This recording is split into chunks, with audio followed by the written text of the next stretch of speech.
గౌరవ కాంగ్రెస్ ప్రభుత్వాన్ని అడుగుతూ ఉన్నాను సార్. 2014 నుంచి 23 వరకు ఏం చేసినామో మేము ఇస్తాం సార్, పేపర్స్ మీరే ఇవ్వండి, చర్చ పెట్టండి సార్. 2004 నుంచి 14 వరకు కాంగ్రెస్ ప్రభుత్వం ఏం చేసిందో చర్చ పెట్టండి సార్. ఇప్పుడు కొత్తగా వచ్చిన ప్రభుత్వాన్ని మేము నింద చేస్తలేం, టైం ఇస్తున్నాం మీకు 100 రోజులు. తప్పులు చేస్తారు ఎట్లాగో ఆ తర్వాత అడుగుతాం. కానీ 2004 to 14 what did Congress government do? You come on the floor sir, separate చర్చ. అధ్యక్ష 4 నుంచి 14 వరకు కాంగ్రెస్ ప్రభుత్వమే కదా సార్. వాళ్ళు గవర్నమెంట్ అడుగుతున్నారా? కాదు సార్, ఉమ్మడి ఆంధ్రప్రదేశ్ అడుగుతున్నా సార్. ఉమ్మడి ఆంధ్రప్రదేశ్లో తెలంగాణ కేటాయింపులే అడుగుతున్నాం సార్ మేము. మీరు అధ్యక్ష ఇంకొకటి అధ్యక్ష దయచేసి, పాలించింది ఆంధ్ర వాళ్ళు వెళ్ళిపోయేది సార్. మరి ఏదో ఒక కొలమానం ఉండాలి కదా సార్. ఇప్పుడు అడుగుతానేమో ఇప్పుడే అధికారంలోకి వచ్చినామంటా ఉన్నారు. ఏదో ఒక కొలమానం ఉండాల్సిందే కదా సార్ తెలంగాణ. అధ్యక్ష ఇంకొక చిన్న అధ్యక్ష కంక్లూడ్ చేస్తా ఉన్నాం సార్. అధ్యక్ష బచావత్ ట్రిబ్యునల్ మీద జీవన్ రెడ్డి గారు మాట్లాడినారు sir.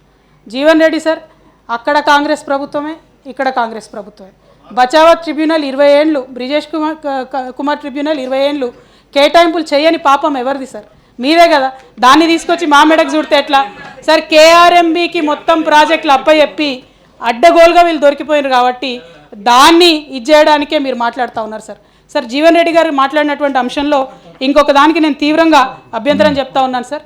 Mission Bhagiratha, mission Kakatiya, అట్లానే కాళేశ్వరంలో ఇంజనీర్లు తప్పిదం చేసినారు, వాళ్ళని ఉరిదీయాలని చెప్పినారు సార్. ఇది అన్యాయం సార్. ప్రజాప్రతినిధులుగా ఒక డెమోక్రసీలో ఉరిదీయాలనేటటువంటి మాట తప్పు సార్. దాన్ని వెనక్కి తీసుకోవాల్సిందిగా, అవకాశం ఉంటే మీరు రికార్డులు సవరించవలసిందిగా మీకు కోరుతా ఉన్నాను సార్. అది కోరుతూనే ఒక మాట అడుగుతూ ఉన్నాను సార్. ఇంజనీర్లు తప్పు చేస్తే వాళ్ళని ఉరిదీయాలంటారు సార్.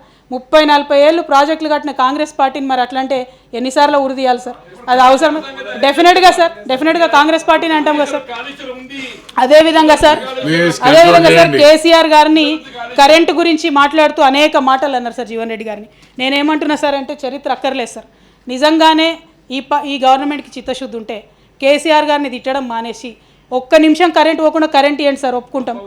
ఇప్పటికి 2 నెలల నుంచి అయితే అన్ని దగ్గరలో పోతుంది సార్, ఊర్లలో మరీ భయంకరమైన పరిస్థితి ఉంది సార్. అల్టిమేట్గా నా రిక్వెస్ట్ ఒకటే సార్, రాష్ట్ర ప్రభుత్వం యొక్క బడ్జెట్, ఈ రాష్ట్ర ప్రభుత్వం ఏదైతే ఉందో వారు చేసి వచ్చినటువంటి వాగ్దానాలను రిఫ్లెక్ట్ చేసే విధంగా ఉండాలి సార్. అన్ఫార్చునేట్లీ ఆ స్పిరిట్ ఈ బడ్జెట్లో లోపించింది. అన్ఫార్చునేట్లీ ఆ ఫండ్స్ ఈ బడ్జెట్లో లోపించినాయి.